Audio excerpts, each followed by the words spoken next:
What does courage look like? It comes in many forms, and in this book, well, you'll have to watch. Coming up on the next episode of Book Pre-Review, the books I'm excited to read.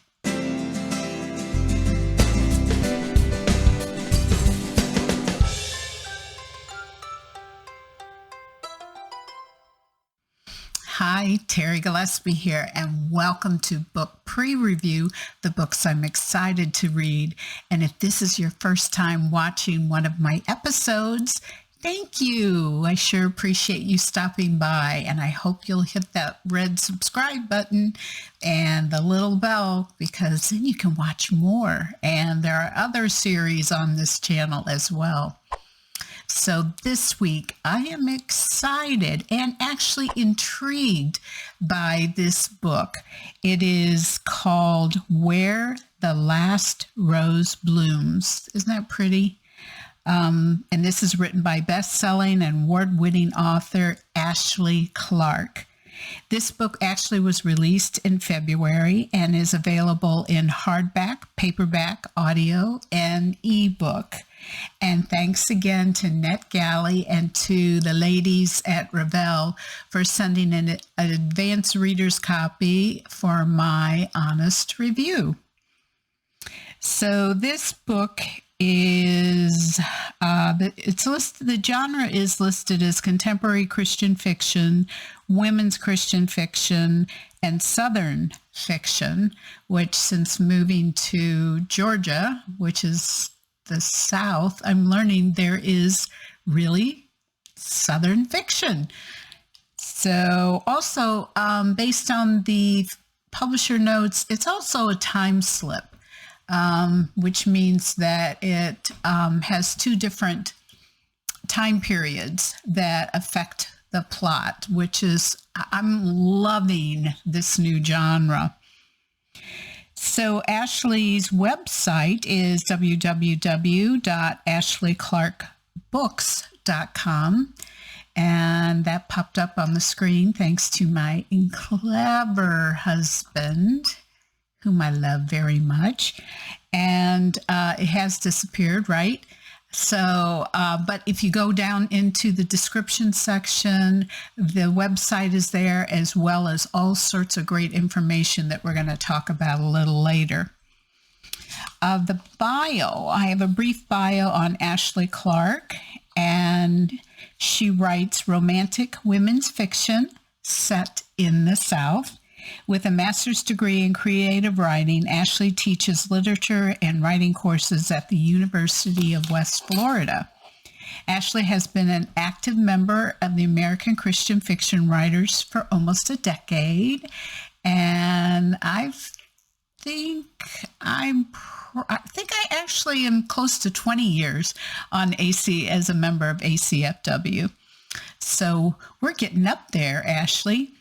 She lives with her husband, son, and a rescued Cocker Spaniel off Florida's Gulf Coast. When she's not writing, she's rescuing stray animals, dreaming of Charleston, and drinking all the English breakfast tea that she can get her hands on. Now, these are the publisher notes. A fresh voice in Southern fiction. Alice runs a New Orleans flower shop alongside her aunt, but thoughts of her mother, who went missing during Hurricane Katrina, are never far from her mind. After getting off on the wrong foot with a handsome yet irritating man who comes to her shop, Alice soon realizes their worlds overlap, and the answers they both seek can be found in the same place. In 1861 Charleston, Clara is known to be a rule follower, but the war has changed her. Unbeknownst to her father, who is heavily involved in the Confederacy, she is an abolitionist and is prepared to sacrifice everything for the cause. With assistance from a dashing Union spy, she attempts to help an enslaved woman reunite with her daughter. But things go very wrong when Clara agrees to aid the Northern cause by ferrying secret information about her father's associates. So she's actually has to betray her father. Faced with the unknown, both women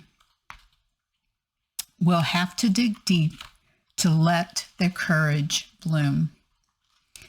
So it's interesting because in the publisher's notes, I don't really see the connection to the time slip. So it'll be really interesting to find out what that is. So you can purchase The Last Rose Blooms at Amazon, Barnes & Noble, Books A Million, BookBub, ChristianBook.com, and your local bookstores or retailers. And what do we do if we can't find it there? We ask for it politely. Yeah, because it's, we're going to be Southern Belles right now, right? So we're going to say, please. So my reviews are posted on applicable venues such as Amazon, BookBub, Goodreads, Barnes & Noble, Books A Million, NetGalley, and ChristianBook.com. And also, down below in the description section, it is the link to my website. And there's all sorts of really fun things there. Of course, there are my books, which you can see back there. Actually, there are 5 of them. So you can find my books, but what you can also find are sample chapters of those books. So you can check them out and see if you like them, as well as some recipes. And my newest book, Sweet Rivalry, has some really good recipes. And also I write a daily devotion, and I have archived over 600 blogs on the book of Proverbs. And I hope that will be a blessing to you. Also, please, if you can follow, like, and subscribe to my social media sites, I appreciate it. They're popping up even as we speak, and thanks to my husband. And it always helps. And that's how I keep in touch with my readers and my viewers. So thanks again for stopping by this week. Next week, there'll be another book I'm excited to read, and you'll learn more about another author and some great books that are out there. So thanks for stopping by. God bless, and keep reading. Keep reading.